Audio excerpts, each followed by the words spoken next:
asalaamaaleykum da leen nag jàmm ndaje bi am démb diggante président Macky Sall ak mbër yi nga xam ne dañ leen xamal ne duñu bokk ci jongante ñaar fukki fan ak juróom ci weeru février ci atum 2024 bi ñu ne moo soxal ëttu yéenekaay yi ñu xëyandool bu ci mel ni ëttu yéenekaay bu groupe Sud Communication du Sud Quotidien muy xam le ni njiitu réew mi président Macky Sall tontu na ci liñ ko doon xaar ci bataaxal bi nga xam ne kuréel bi ëmb mbër yi nga xam ne conseil constitutionnel dafa xamle ne duñu bokk ci jongante yi moom président Macky Sall dalal na ñi nga xam ne ñoo leen di teewal foofule ci palais de la République loolu nag mi ngi am démb ci àllarba ñaar fukki fan ak ñeent ci weeru janvier ni juróom benni waxtu jotee ci palais de la République ginnaaw gi ñu dajeeg njiitu réew mi nag ki yoroon seen kàddu di Aliou Sarr muy xamal waa Sud Quotidien ni yéegee nañu njiitu réew mi rëkk-rëkk ak yu doy waar yi nga xam ne moom la ñu nemmeeku ginnaaw gi ñu doon càmbar mbiru parrainage yi ci conseil constitutionnel yéegee nañ président Macky Sall ne lu ëpp juróomi téeméeri junni ci ay électeurs nag ñi nga xam ne demoon nañ ca meñ gàcce yi ci jongante yi ñu weesu ñu am seen carte électeur te soppiwuñu bërëb bi nga xam ne fa la ñuy wotee ak it seen bureau de vote dañ leen gisul benn yoon ci fichier électoral yi moo tax it ne wax nañu njiitu réew mi ne yi la yëpp dañu ko war a saafara ni mu gën a gaawee waxtaane nañu it mbirub Bassirou Diomaye Faye moom mi nga xam ne nag mbër la ci jongante yooyu le te fi mu toll nii mi ngi ci biir kaso bi moom mi nga xam ne doomi réew bi la nag candidature am waa conseil constitutionnel ànd ci lool place am du ci biir kaso bi dañu ko war a teggi loxo ngir naka yeneen mbër yi mu wàcc ci terrain bi amal moom it campagne am Aliou Sarr di xamle ne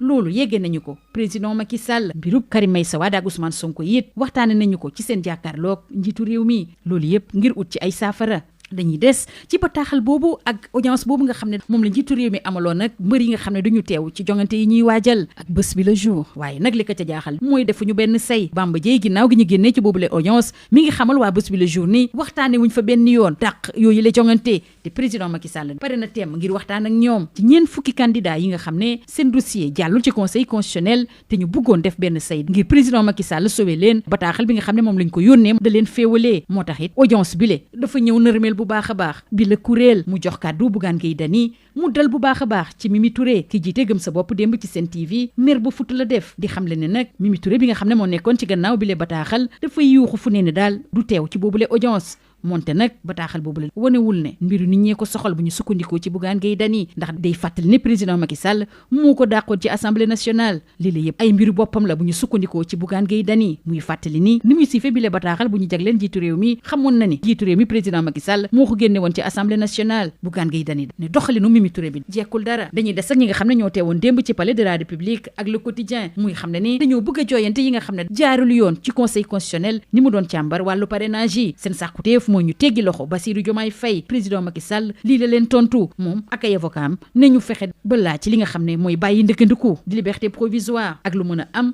waa tribune ñu ngi xamal ne waa parti démocratique sénégalais ñoom it teewoon nañu ci ndaje bi nga xam ne moo amoon ci diggante président Macky Sall ak ñi dul bokk ci jongante yi ñu teggi loxo ñëpp ñi nga xam ne wàllu politique la ñu jàpp ni moo leen dugal ci kaso bi président Macky Sall diggée na ne dana wax jëwriñ bi ñu dénk wàllu yoon mu nangu liggéey bi nga xam ne moom la ñi leen di layool nar a amale ngir ñu génne leen ci kaso yi li xew ci palais de la République démb rëccul it waa critique mbir mi tey na xelam lool ci ruumandaat bi ñuy ruumandaat ne dañuy dàq yooyu la jongante waa critique di ñu xamal ne nag dafa am ñu jug taxaw temm ne du ca dal ku ci mel ni Birahim Seck boobu sax la ñuy fekk ji ci biir l'info ndax foofu la xam ne ne képp koo xam ne da nga faree ci nguur gi wala ci kujje gi wala boog ci société civile bi te sa xel nekk ci ñu dàq yi la jongante ñuy waajal noonu démocratie bi nga te it askan yi waral la jox benn cër ci mbër yooyu la ñuy desal ndax kenn ci ñoom di Karim Meïssa Wade waa critique ak bés bi le jour ñu ñee xamal ne nag ginnaaw gi conseil constitutionnel seppee na le dossier am jëmale ci wàllu ñaari nationalité yi ñu koy waxal li mu waxoon def na ko ndax député yi nga xam ne ñoo faree ci seen groupe parlementaire ci assemblée nationale yeggee nañu mbir mi assemblée nationale boobulee suñu naataangoo yi di ñu xamal ne tey ji wóolu nañu bureau bi foofu la ci assemblée nationale ñuy njort ni mbirum Karim Meïssa Wade lañ fa nar a waxtaanee waa réew mi quotidien moom di xamle ne ginnaaw gi nga xam ne Ousmane Sonko mi ngi ci biir kaso bi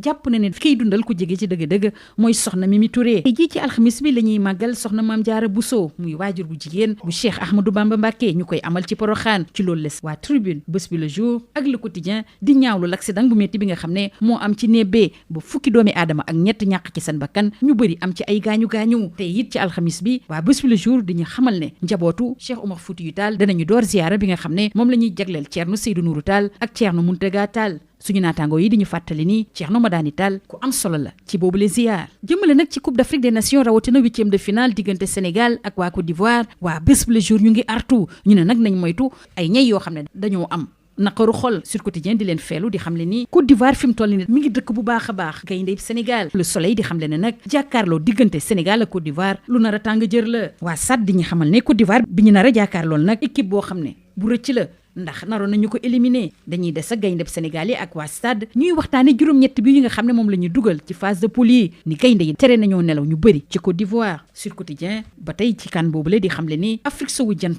fi mu toll nii ñoo ak ci boobule kan waaye nag am na ñoo xam ne duñu fekkee jeexital ba ku ci mel ni Belmadi Kadri Gassé ak seen fit entraîneur yooyu yëpp dàq nañu leen lii moo gënoon a fës ci ëttu yéenekaay yi ñu xëyee ndool ñu yendoog jàmm.